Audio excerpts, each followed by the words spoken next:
अस्सलाम वालेकुम रहमतुल्लाहि व बरकातुहू। एक्सेल के बारे में कुछ ऐसी चीज़ें जो लड़के एक्सेल पे काम करते हैं फिर महीना साल डेढ़ साल के लिए छोड़ देते हैं।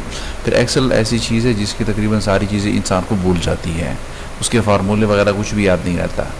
बिगेनर्स होते हैं, नए लड़के होते हैं, हमने भी ऐसे काम किया है कि नए थे, जब बीच में काम छोड़ गए फिर दोबारा काम पे आए तो काम तकरीबन याद नहीं था, लेकिन फिर थोड़ा सा यूट्यूब देख के वगैरह वगैरह करके फिर से काम आसान हो जाता है इंसान के लिए। तो उसके लिए कुछ ऐसी टिप्स और चीज़ें हैं जो आपको फिर से नए काम याद दिलाने में मदद देगी। फ़र्ज़ करें टेबल बनाते हैं हम कैसे हैं, जमा कैसे करते हैं, माइनस कैसे करते हैं, हम परसेंटेज कैसे निकालते हैं, टेबल को इंसर्ट बीच में नई लाइन इंसर्ट करनी है वो कैसे करती हैं, सारा कुछ ये छोटी मोटी चीज़ें 4-5 चीज़ें हैं जो आम तौर पे अगर आप कहें कि आपको एक्सेल आता है तो आप उसे कह सकते हैं कि हाँ मुझे एक्सेल आता है। तो देख लेते हैं सबसे पहले टेबल बनाते हैं हम कैसे। टेबल हमने रोज़ देखने हैं, हमने कितने रोज़ का टेबल बनाना है, क्या क्या हमने लिखना है, 4 चीज़ें हैं 5 चीज़ें, उस हिसाब से हम टेबल को कम ज़्यादा बड़ा कर सकते हैं। शुरू में टेबल बनाने की ज़रूरत वैसे नहीं होती, आपने सिर्फ ये यहाँ लिखना है एक चीज़, दूसरी चीज़, तीसरी, चौथी, पाँचवीं, जैसे मैंने ये लिखी हुई ये सारी चीज़ें। फ़र्ज़ करें मुझे इन लाइनों की ज़रूरत है तो मैंने इस तरह लिख ली। डे लिखना, डे आप एक भी लिख देंगे तो आप जैसे आपने लिख दिया संडे तो अगला फ़ौरन आप सीधा इसको ऐसे करेंगे तो आप ये सारे दिन मुकम्मल कर देता है वो अपने तौर पे, ठीक है। फिर आपने उस हिसाब से टेबल जैसे आपके अल्फाज बड़े हैं, कॉलम छोटा है तो आप इसको इस हिसाब से कैसे करेंगे, यहाँ आपने सिंपल सा डबल क्लिक कर देना है तो ये उन हिसाब से बराबर कर देता है एक्सेल इसको। दूसरी बात यह है कि आपने एक लाइन बनाई, जैसे मैंने बनाया, बीच में मुझे एक और लाइन इंसर्ट करनी है तो आपने सिंपल सा यहाँ क्लिक कर देना है, ठीक है, और यहाँ राइट क्लिक करके इंसर्ट पे जाके दबा देना तो यहाँ नई लाइन वो टेबल के अंदर क्रिएट कर देता है। आपने सिंपल सा यहाँ पे करनी है एक और लाइन लंबाई की साइड में, कॉलम की साइड पे, तो आपने सिंपल यहाँ से यहाँ इंसर्ट का दबा देना है और यहाँ पे नई लाइन आ जाएगी। आप कोई लाइन ख़त्म करना चाहते हैं, फ़र्ज़ करें आपने 4 बनानी थी, 4 की जगह 5 बना दी, तो आप 5वीं को ख़त्म करना चाहते तो आप सिंपल सा यहाँ पे इसको सीधा ऐसे करेंगे और यहाँ पे डिलीट कर देंगे तो वो पूरी लाइन आपकी डिलीट हो जाएगी, ठीक है। इसी तरह जैसे हमने यहाँ भी बढ़ाई थी लाइन, इसी को भी हम ख़त्म करना चाहते हैं तो हम यहाँ पे हम ख़त्म कर सकते हैं। और दूसरी बात है हमने अब बनाया है, इसको हम डिलीट के साथ ख़त्म कर देते हैं। हमने यहाँ बनाया, हम नीचे कुछ इसमें ऐड करना चाह रहे होते हैं लेकिन हमें नहीं पता होता कि हम किस लाइन में लिख रहे हैं, ये टी वाली लाइन है, लंच वाली है, ट्रैवल रेंट वाली है, पेट्रोल वाली है, कौन सी लाइन है। तो हमें ऊपर जो हेडिंग है वो नज़र नहीं आती।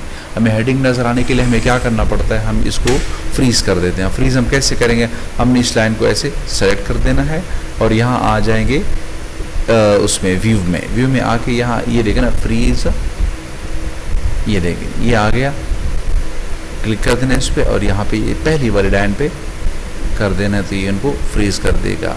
तो आपको अगर आपने इससे ऊपर वाली करनी है तो आप यहाँ पे आ जाएंगे, यहाँ पे फ्रीज पेन में पहले इनको फ्रीज़ करके दोबारा इसको फ्रीज़ करेंगे तो ये आपकी ऊपर वाली लाइन को फ्रीज़ कर दे। अब यहाँ तक आखिर तक भी आ जाएंगे तो ये आपकी ऊपर वाली लाइन ऐसी ही रहेगी, वो नहीं हिलेगी यहाँ से, ठीक है।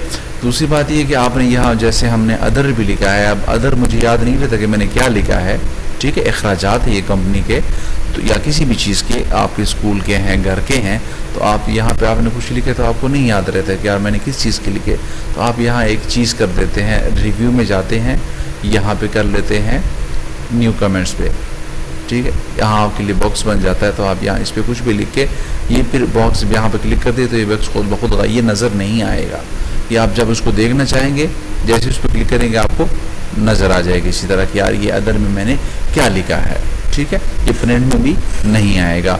आप इसको हाइड करना चाहते हैं, दिखाना चाहते हैं दिखा सकते हैं, हाइड करना चाहते हैं यहाँ से हाइड भी कर सकते हैं।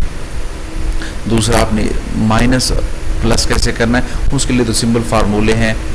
यहाँ पे आप कुछ भी टाइप करके, जैसे आपने ये सारा कुछ लिखा हुआ है, इसी को आप जमा करना चाहिए, सिंपल से इस मुकम्मल को सेलेक्ट कर लेते हैं, जैसे मैंने ऐसे कर लिया सेलेक्ट और यहाँ पे आके मैंने यहाँ पे उसको जमा करना है तो यहाँ पे सीधा ऑटो सम पे हम आ जाते हैं तो ये सारी चीज़ें ये देखें जमा हो गई।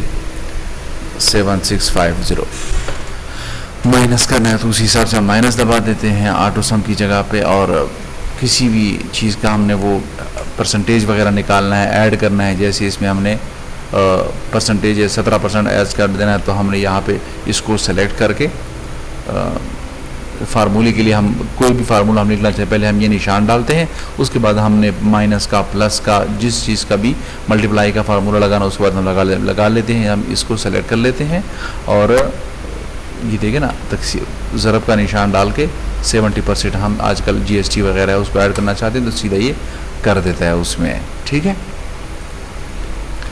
इसी तरह जिस चीज़ के साथ भी आप जो छोटी मोटी चीज़ें करना चाहते हैं वो इसी तरह आसानी से आपको समझ आ जाती है।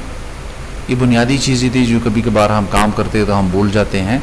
तो ये टेबल बनाना, आपने उसको ये लाइनें बनानी बीच में, सीधा यहाँ पे आके ये देखें ना ऑल बॉर्डर पे कर लेने तो ये सब मुकम्मल बॉर्डर बन जाते हैं। जैसे मैं यहाँ करने लगा हूँ तो ये देखें ना, मैं यहाँ पे क्लिक करूँगा ऑल बॉर्डर पे तो ये मुकम्मल इसका बॉर्डर बन जाता है। फिर इसी को ख़त्म करना चाहूँगा, इसी को सेलेक्ट कर लूँगा और यहाँ पे आके नो बॉर्डर पे आ जाऊँगा। ठीक है, ये ख़त्म हो जाएगी। ये टेबल आपने जिस तरह बनाना है। फिर ये रोज़ के जो साइज़ वगैरह हम छोटा बड़ा करना चाहते हैं तो हम सीधे यहाँ फॉर्मेट पे आ जाते हैं। ये रो हाइट यहाँ पे लिखी, हम साइज़ दे देते हैं 35 कर देता हूँ मैं, तो ये देखो बड़े हो गए हैं। ठीक है, नीचे इसकी लंबाई करनी है तो यहाँ पे हम यहाँ आ जाते हैं, यहाँ पे भी मैं 15 कर देता हूँ तो ये देखें ना, ये चौड़ाई भी उसकी ज़्यादा हो गई है। ठीक है, आप ऐसे भी कर सकते हैं, सिंपल ऐसे उसको पकड़ के आगे पीछे कर सकते हैं, इसको भी ऐसे कर सकते हैं, लेकिन वहाँ आप यहाँ आप एक को कर सकते हैं, उसी तरह आप मुकम्मल तरतीब को सेट कर सकते हैं। ठीक है, फिर इसी तरह ऐसे कोई फाइल होगी जिसमें चीज़ें पूरी नहीं आती, आपने इसको बड़ा कर देना है, छोटा भी कर सकते हैं और सिंपल से यहाँ पे डबल क्लिक करके भी उस हिसाब से पूरी हो जाती है। जितना मैंने अल्फाज लिखी या हिंसे लिखे हैं या कोई भी मैंने लिखा है तो जितना है डबल क्लिक करने से वो उसका कॉलम उतना ही हो जाता है। वो कम जगह में लिखे हैं तो वो जगह वो कम गिरती हैं, ज़्यादा जगह ट्रेवल रैंड का लफ्ज़ बड़ा है, मैं इसको छोटा करूँगा तो ये नज़र नहीं आएगा, ऐसे करूँगा तो ये उस हिसाब से उस कॉलम को बड़ा कर देता है एक्सेल खुद ब खुद। ठीक।